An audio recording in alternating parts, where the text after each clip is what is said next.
வேதம் கேட்போம். வெளிப்படுத்தின விசேஷம் 5ஆம் அதிகாரம். அன்றியும் உள்ளும் புறம்பும் எழுதப்பட்டு 7 முத்திரைகளால் முத்திரைக்கப்பட்டிருந்த ஒரு புஸ்தகத்தை சிங்காசனத்தின் மேல் வீற்றிருக்கிறவருடைய வலது கரத்தில் கண்டேன். புஸ்தகத்தை திறக்கவும் அதன் முத்திரைகளை உடைக்கவும் பாத்திரவான் யார் என்று மிகுந்த சத்தமிட்டு கூறுகிற பலமுள்ள ஒரு தூதனையும் கண்டேன்.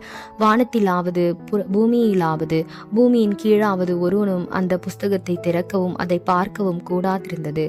ஒருவனும் அந்த புஸ்தகத்தை திறந்து வாசிக்கவும் அதை பார்க்கவும் பாத்திரவனாக காணப்படாததினால் நான் மிகவும் அழுதேன். அப்பொழுது மூப்பர்களில் ஒருவன் என்னை நோக்கி, நீ அழவேண்டாம், இதோ யூதா கோத்திரத்து சிங்கமும் தாவீதின் வேருமானவர் புஸ்தகத்தை திறக்கவும் அதன் 7 முத்திரைகளையும் உடைக்கவும் ஜெயம் கொண்டிருக்கிறார் என்றான். அப்பொழுது இதோ அடிக்கப்பட்ட வெண்ணமையா இருக்கிற ஒரு ஆட்டுக்குட்டி சிங்காசனத்திற்கும் 4 ஜீவன்களுக்கும் மூப்பர்களுக்கும் மத்தியிலே நிற்க கண்டேன். அது 7 கொம்புகளையும் 7 கண்களையும் உடையதாயிருந்தது. அந்த கண்கள் பூமியெங்கும் அனுப்பப்படுகிற தேவனுடைய 7 ஆவிகளேயாம்.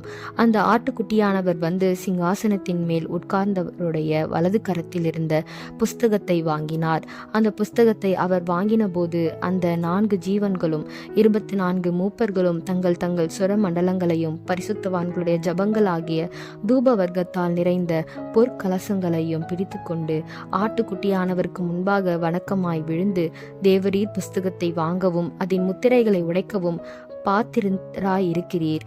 ஏனெனில் நீர் அடிக்கப்பட்டு சகல கோத்திரங்களிலும் பாஷைக்காரரிலும் ஜனங்களிலும் ஜாதிகளிலும் இருந்து அவர்களை தேவனுக்கென்று உம்முடைய இரத்தத்தினாலே மீட்டுக்கொண்டு எங்கள் தேவனுக்கு முன்பாக அவர்களை ராஜாக்களும் ஆசாரியர்களும் ஆக்கினீர். அவர்கள் பூமியிலே அரசாளுவோம் என்று புதிய பாட்டை பாடினார்கள். பின்னும் நான் பார்த்தபோது சிங்காசனத்தையும் ஜீவன்களையும் மூப்பர்களையும் சூழ்ந்திருந்த அநேக தூதர்களுடைய சத்தத்தை கேட்டேன். அவர்களுடைய இலக்கம் 10,000 1000 இருந்தது. அவர்களும் மகா சத்தமிட்டு, அடிக்கப்பட்ட ஆட்டுக்குட்டியானவர் வல்லமையையும் ஐஸ்வர்யத்தையும் ஞானத்தையும் பலத்தையும் கனத்தையும் மகிமையையும் ஸ்தோத்திரத்தையும் பெற்றுக்கொள்ள பாத்திரராய் இருக்கிறார் என்று சொன்னார்கள்.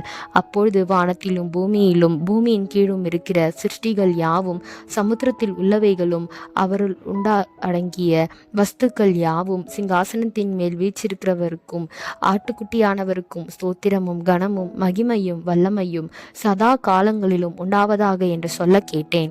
அதற்கு 4 ஜீவன்களும் ஆமேன் என்று சொல்லின. 24 மூப்பர்களும் வணக்கமாய் விழுந்து சதா காலங்களிலும் உயிரோடு இருக்கிறவரை தொழுது கொண்டார்கள்.